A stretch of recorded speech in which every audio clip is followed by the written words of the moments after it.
I have a list of readings, recommended readings on my website. It's a brilliant book, and he's a brilliant psychologist, really. One of the top psychologists as far as I'm concerned, both theoretically and experimentally, a real genius. He's the guy who discovered that rats laugh when you tickle them.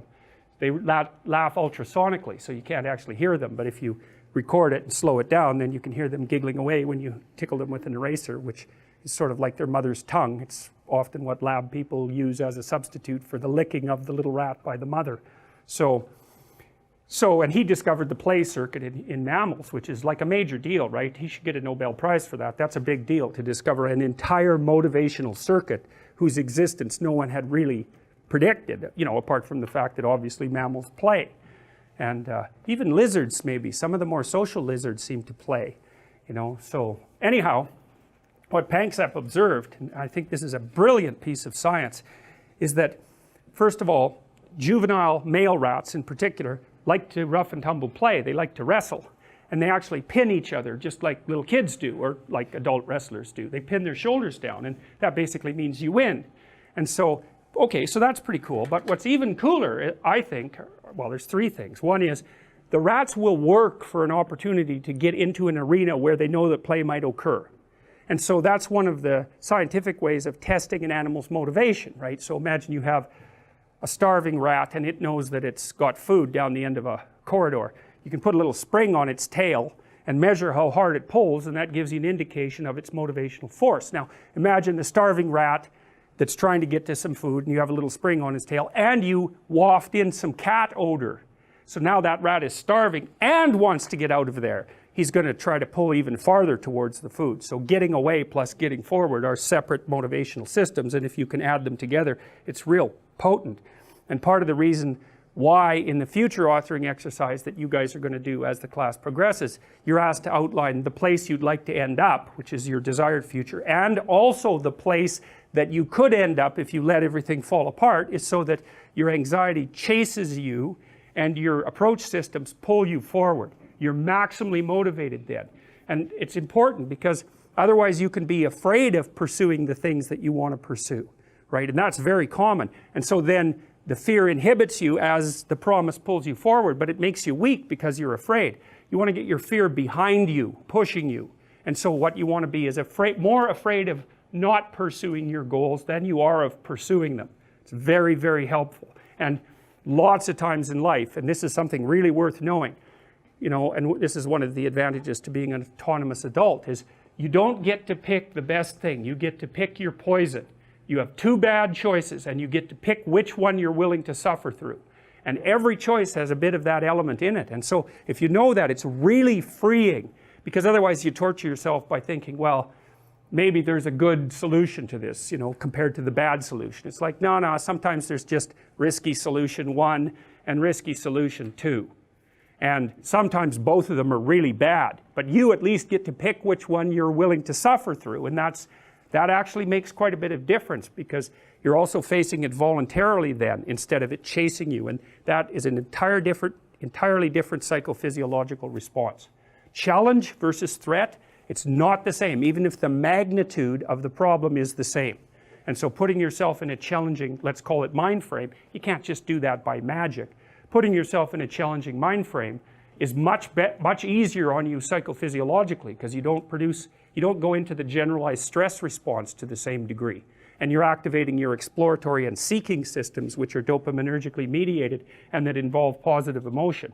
So if you can face something voluntarily rather than having it chase you, it's way better for you psychophysiologically. So that's partly why, well, it's worthwhile to go find the dragon in its lair instead of waiting for it to come and eat you. So, and especially when you also add the idea that if you go find the dragon in its lair, you might find it when it's a baby instead of a full-fledged bloody monster that is definitely going to take you down. And so that's part of the reason why, well, there's a whole bunch of things that emerge out of that observation, like don't avoid small problems that you know are there. Face them, because they'll grow into big problems all by themselves. And you can think about, imagine the tax department sends you a notification. You owe them like $300. Well, it's, you know, that's annoying. Maybe you don't even want to open the letter. Or maybe if you do, you just put it on the shelf. But that damn thing doesn't just sit there like a piece of paper on the shelf, right? You ignore that for 5 or 6 years, it's going to become attached to all sorts of horrible things. And if you ignore it long enough, you get the idea. It's going to turn into something that is completely unlike the little piece of paper that it's written on.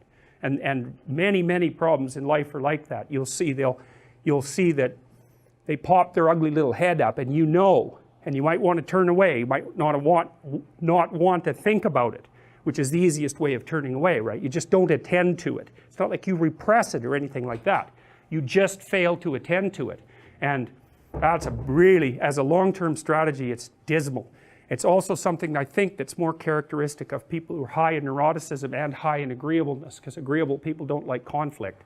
And people who are high in neuroticism, who are high in negative emotion, are hit harder per unit of uncertainty or threat.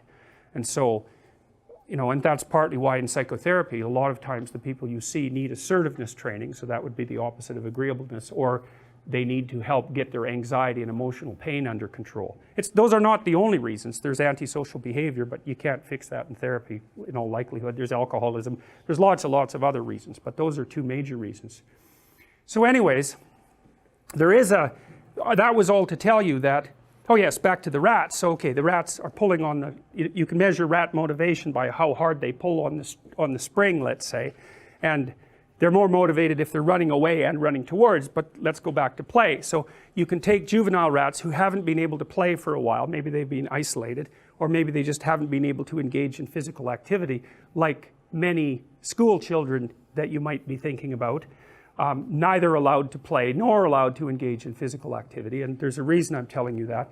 So anyways, you get one of these little rats and you can measure how hard he'll pull to go out and play, or how many buttons he'll push, and that gives you an indication of his motivation. So anyways, you can see that a play-deprived juvenile rat will fight harder to play than a non-play-deprived juvenile rat. And so you can infer that the rat wants to go play. And, you do that. You do the same measurement with everyone around you.